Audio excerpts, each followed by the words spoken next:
Morning, gang.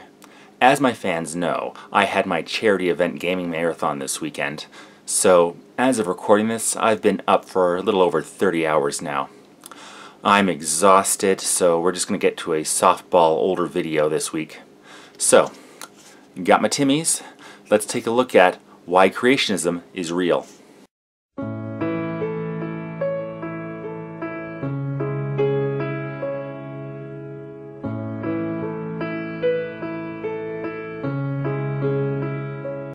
Okay, already in the first slides, and there's a lot to unpack here. Let's start with the basics. Where did you pull those numbers out of? It's difficult to work out how often a beneficial mutation will occur, but it's not a binary good or bad. In fact, the majority of mutations will cause a neutral effect that has no bearing on a species' ability to survive and breed. A slight change to eye color, for example. Neutral mutations like this can be passed on, but there's no selective pressure to do so or to weed them out. And yes, while harmful mutations can outnumber beneficial ones, natural selection will allow the beneficial ones to be passed on, while the harmful ones have less of a chance to be replicated. Additionally, cancer and other diseases are not the kind of mutations that drive evolution. These normally occur after an organism is formed. The mutations that mainly drive evolution are germline mutations, changes in the sperm or egg, for example, that will result in a slightly different offspring. I'm so tired of being here. Well, we are all mutants. There are a number of mutations that happen between parent and child. There are around 60 mutations between human generations, so yes, I'm a mutant compared to my parents, and my children are mutants compared to me. Now, remember that the human genome is such a complex structure that 60 mutations are generally insignificant. Pressed by all my childish fears, and if you have to leave, growing a brand new limb or sensory organ, yes, is quite unlikely to happen. But what is more likely to occur is slow changes to create such things. For example, a simple light-sensitive patch on an organism would be a tremendous aid to organisms that didn't have anything like that already, giving them an advantage, and so it would be something that would be passed on and refined over time to modern-day eyes. The same with limbs. A very basic pseudopod, even a few cells in length, that aided a simple creature would give it tremendous advantage over its less evolved compatriots that didn't have one. It would be passed on through offspring and over time would develop in what we would recognize as limbs. I don't know why you keep bringing up cancer. Such mutations are not passed on, and so contracting cancer would not mean that your offspring would get it. Now, being susceptible to cancer is something that can be genetic. Being more likely to develop cancer is something that wouldn't be weeded out because it generally occurs after childbearing years. Both my paternal grandparents died of cancer, so I'm more likely to as well. I wish that you would just leave. Your presence still lingers here, and it won't leave me alone. What the hell is that thing? If this is your idea of what evolution would result in, the question must be, what environment would support such a thing? You seem to be under the impression that harmful mutations will build up over time to create a monster like this. But natural selection will weed out organisms with harmful mutations, so they will not have as much of a chance to build up or replicate as you seem to be insinuating. These wounds won't seem to heal. This pain is just too real. First off, we aren't perfect. Thanks. The go-to response is of course the appendix. Even though its possible use is still being debated, or even if it has one, the fact that it can rupture and kill its owner seems, well, less than a perfect design. Seals are able to survive in Arctic weather because of evolution. As their ancestors developed a thick coating of blubber, that allowed them access to colder and therefore untouched hunting grounds. the seals that had a better chance to thrive in colder environments did thrive and pass on their traits. And I don't know how to tell you this, but whales don't breathe underwater. That's the whole purpose of the blowhole. It allows them to come to the surface and easily take in oxygen to its mammalian lungs. This points to their land-based ancestors that slowly moved back to the water to take advantage of this new... Oh man, I gotta slow down. And I don't know how to tell you this, but whales don't breathe underwater. That's the whole purpose of the blowhole, to allow them to come to the surface and easily take in oxygen to their mammalian lungs. This points to their land-based ancestors that slowly moved back to the water to take advantage of a new, to them, environment.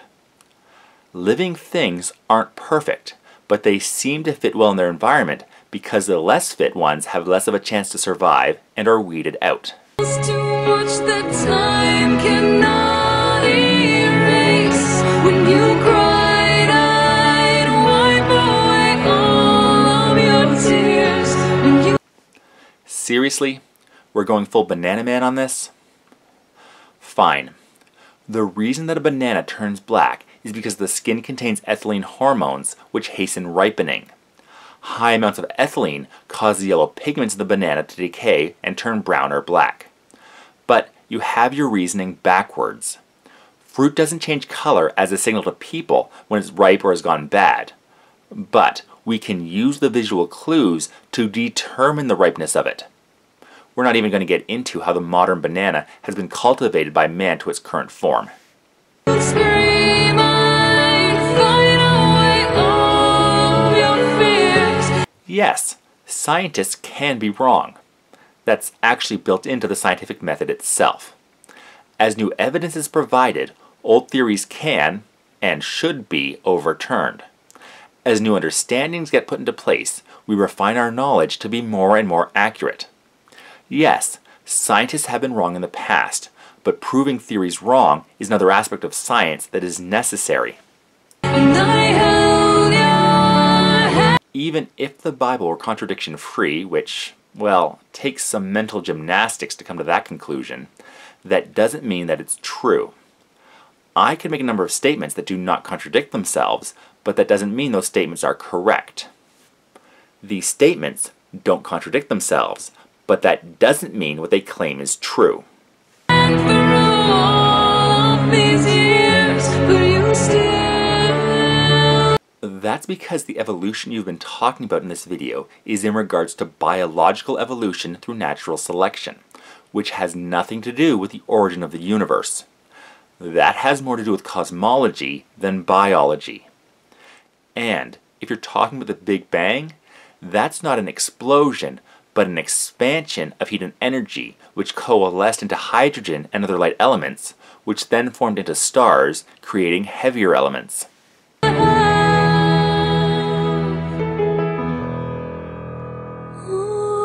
Look, we know there was a massive expansion of the universe.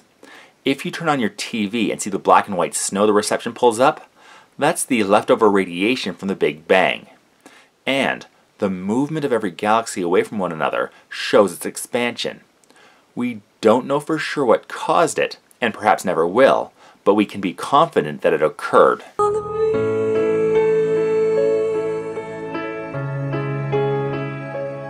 I'm not sure where this came from. Most of the scientists who work with LSD directly are social and behavioral scientists who've experimented with it to see how it affects the human mind and affects consciousness. There is, of course, the stereotype of prominent scientists who do advocate for mind-altering chemicals.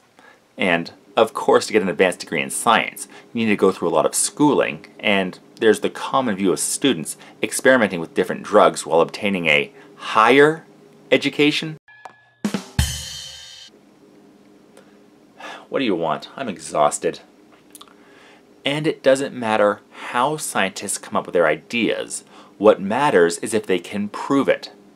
If someone comes up with a hypothesis after taking mind-expanding chemicals, that would mean nothing if they can't produce evidence to support it.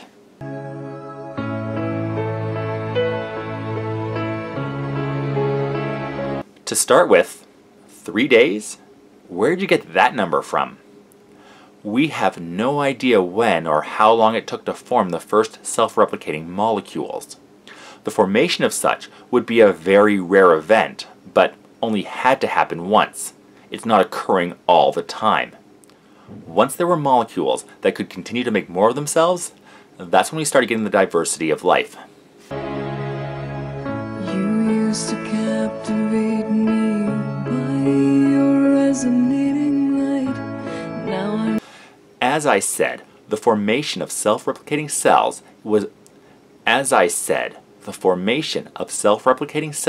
is a very rare process and had to be under very specific environmental conditions.